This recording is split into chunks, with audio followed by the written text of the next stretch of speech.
things. You want to talk about this mount a little bit now?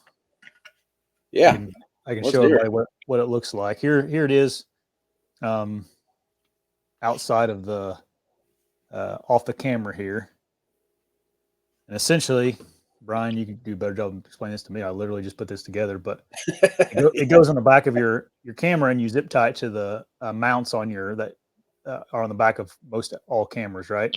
Yep. So Let it's me put mine away. This is the original design here.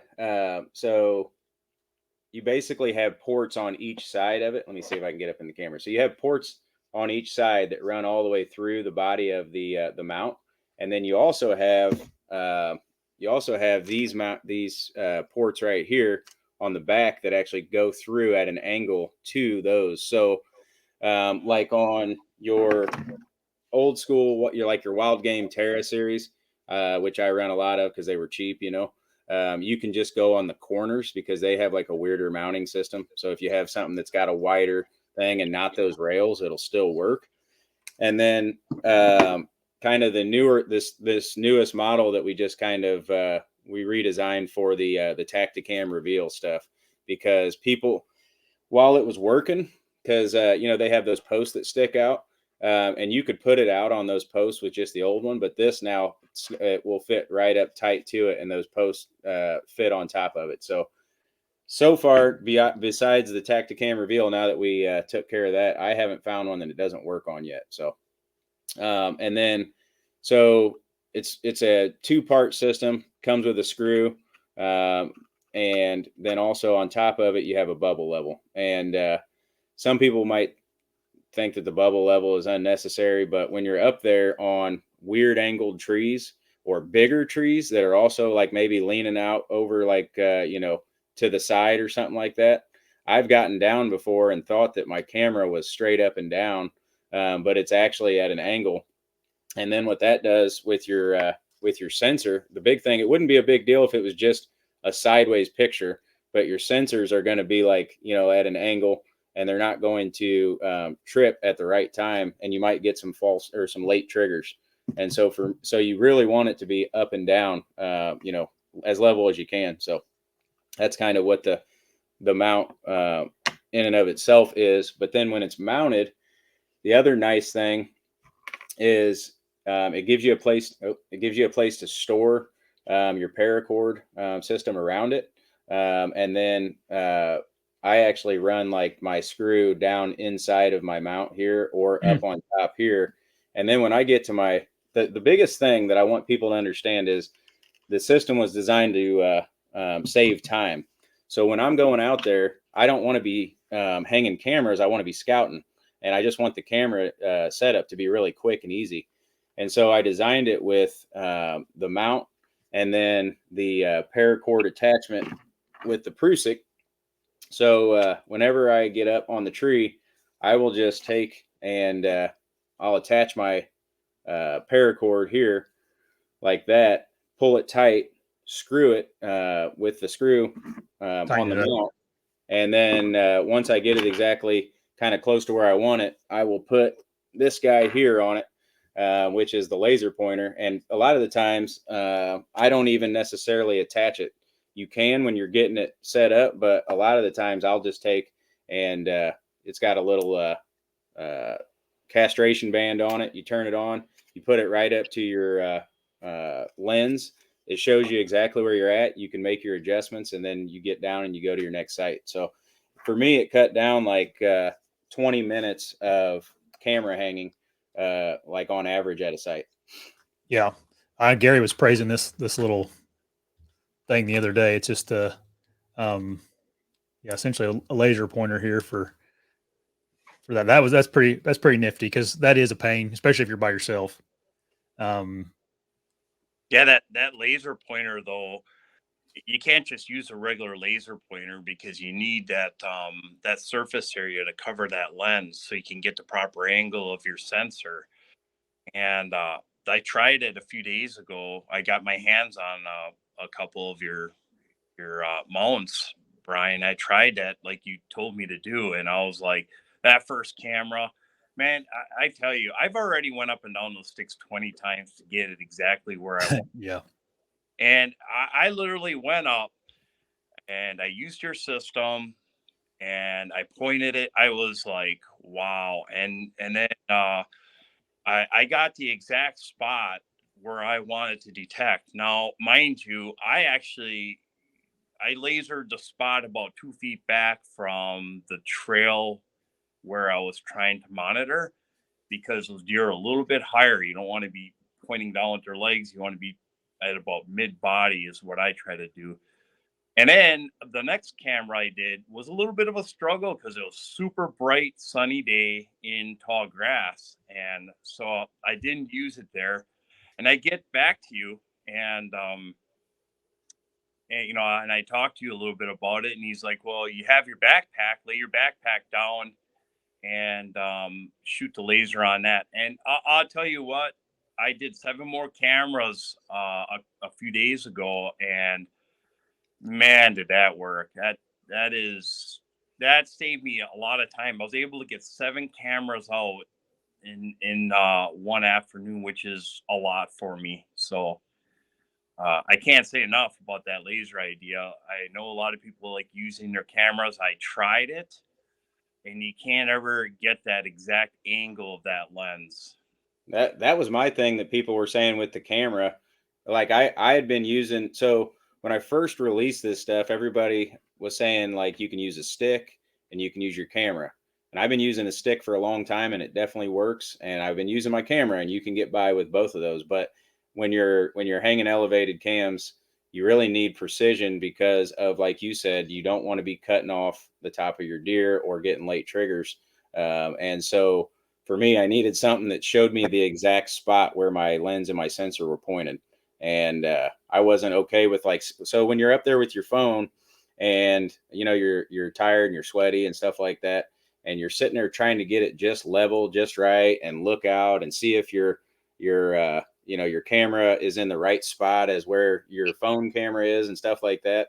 And then you're still having to kind of guesstimate where the center is. So it just wasn't an exact science, and I needed something that was like telling me really quickly, really easily, is this in the right spot without me getting down and having to check it. So something else that this eliminates, and like Gary was talking about zip ties. We've been using zip ties this year to put up cameras.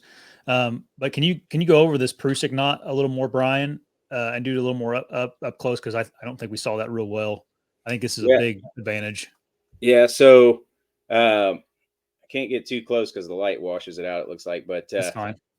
So this little clip, Put your hand behind it like this. Yeah, like that. There you go. There we go. So this little clip here, it's called the Parabiner, only because it's like a Paracord carabiner was my idea when I was making it.